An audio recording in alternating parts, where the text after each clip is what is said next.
The Orion Constellation, Anu's Shepherd, and mankind's origins. We're going to take a look at what's happening with the stars of Orion Constellation and the ancient pyramids of Egypt, China, Mexico, and elsewhere. They were aligned just the same way. Why is this pattern of stars repeated in monuments throughout the ancient world? Why did ancient man consider Orion as one of the most important constellations in the sky? UFO Disclosure says, Orion has been very important to ancient man in the past, and these long-lost civilizations paid tribute to the gods of Orion by constructing incredible monuments and placing them in specific locations on Earth, mimicking the sky. Astronomers referred to Orion as M42, but ancient mankind knew about this constellation thousands of years before modern-day astronomy without telescopes such as Hubble. The questions are how and why. Orion is literally a place where stars are born, and astronomers refer to it as a stellar nursery. The Orion constellation is one of the most prominent star formations in the night sky, and it's one of the most famous constellations today, easily identified in the clear night sky. It's named after the Greek demigod Orion. In the 8th century BC, when you connect the stars, they form the head, shoulders, belt, and feet of a man. The three major stars in the constellation are Al-Nilam, Al-Nitak, and Mintaka, which form the belt stars of Orion. According to Greek mythology, Orion was a giant huntsman whom Zeus placed among the stars as the constellation of Orion. Ancient sources tell several different stories about Orion. There are two major verses of his birth and several versions of his death. The most important recorded episodes are his birth, somewhere in Viotia, which is about an hour's drive north of Athens in Greece. His visit to the island of Chios, where he met Merope and was blinded by her father Oenopion, the recovery of his sight at Lemnos, his hunting with Artemis on the island of Crete, his death by a bow of Artemis, or the string of the giant scorpion which became Scorpio, and his elevation to the heavens. Most ancient sources omit some of these episodes, and several tell only one. These various incidents may originally have been independent, unrelated stories, and it's impossible to tell whether omissions are simple brevity or present a real disagreement, according to Wikipedia. Egyptian mythology actually suggests that the gods descended from the belt stars of Orion and Sirius, and they believed that from Sirius and Orion came beings in the form of humans. They called them Osiris and Isis, and it was them who actually instigated the human species, according to Egyptian mythology. Sirius and Orion are perhaps one of the most important constellations in the night sky, not only for the Greeks and Egyptians, but also for other ancient civilizations in Babylonia, South and Central America, and even for Native American tribes in North America, and even China. Is it just a coincidence that the placement of some of the most important monuments on Earth appear to be accurately placed to mimic Orion's belt in the sky?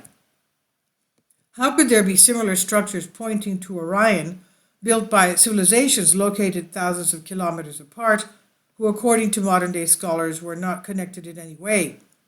Is this an incredible cosmic coincidence, or is there an otherworldly connection to this phenomenon, a phenomena that could clarify our very own origins? The Aztecs, Maya, ancient Egyptians, and other ancient civilizations point towards Orion. The ancient Egyptians linked Osiris with creation, and some researchers believe that Osiris and Orion are actually the same phenomena. In Egypt, pyramid texts discovered that were carved into the walls of pyramids dating back 2400 BC speak of Egyptian pharaoh Unas, U-N-A-S, Unas, who ruled for 30 years and finally making his final voyage to the star system Orion. According to some historians, it has been identified as the biblical star Mazzaroth, and the dragon Dogon tribe in the Sahara Desert have held this star among their most precious locations in the sky, but it is in ancient Egypt where we find a vast history about this binary system. What the naked eye perceives as a single star is actually a binary star system consisting of a white main sequence star of spectral type A1V, termed Sirius A, and a faint white dwarf companion of spectral type DA2 called Sirius B. The distance separating Sirius A from its companion varies between 8.2 and 31.5 AU. 1 AU, as we know, is 93 million miles. It's the distance between our sun and the earth. In ancient Egyptian mythology, Hathor was closely connected and identified to Sirius, but then again, so was Isis. The descending passage pointed to the pole star Alpha Draconis, circa 2170 to 2144 BC. This was the North Star at the point in time. No other star has aligned with the passage since then. The southern shaft in the king's chamber pointed to the star Al-Nitak Zeta Orionis in the constellation Orion. That was about 2450 BC. And as we mentioned about before, the Orion constellation was associated with the Egyptian god Osiris. No other star aligned with the shaft during that time in history. The apex of the pyramid corresponds to the geographical pole, while the perimeter of the pyramid corresponds to the equator, both in proper scale.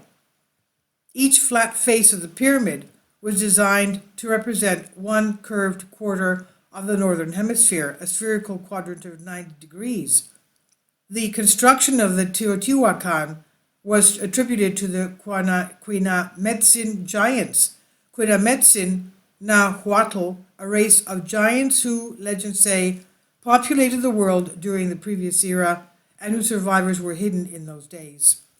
Quote, the Quinametzin were created during the era of the son of rain, and its ruler was Tlaloc. End quote. Sirius is also ancient Egypt's inspiration for one of its first calendars. In the Egyptian Sirius calendar, the year began with the heliacal rising of Sirius. The true companion star of Sirius, Sirius B, is made of superdense matter, which is heavier than any normal matter in the universe, and the weight of this tiny star is the same as that of the gigantic normal star. The Dogon tribe of Africa also, as we know, say that Sirius B is heavy, and they speak of its weight, quote unquote. It's very interesting that the Babylonians describe Orion both as a constellation and a supreme being, and he's referred to as the, quote, loyal shepherd of heaven, end quote. They called the constellation Orion Sipaziana, which some researchers translate as the shepherd of Anu, or the shepherd of heaven, because Anu was seen as the god of heaven. The Babylonian star catalogs describe the precise movements of various celestial bodies, and according to some researchers, these clay tablets provide proof that the ancient civilization of Babylon obtained celestial knowledge from star travelers, extraterrestrial beings that came to Earth in the remote past. The Babylonian star catalogs are a collection of information with extremely accurate mathematical equations, and more importantly, distance between planets, and archaeologists and researchers are baffled and cannot answer the question, how a civilization of the past could have had all this kind of knowledge. The above wide field view shows a region of the sky in the famous constellation of Orion, the Hunter. And this is as seen with visible light. The large bright feature on the top of the image is the well-known Orion Nebula, Messier 42. The view was created from images forming part of the digitized Sky Survey 2, according to ESO.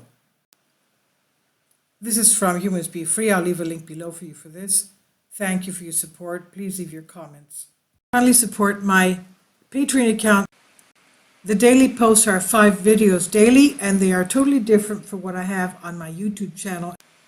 Thank you so much for your support and that you find all my content so interesting. You'll find the Patreon account details in the description box below.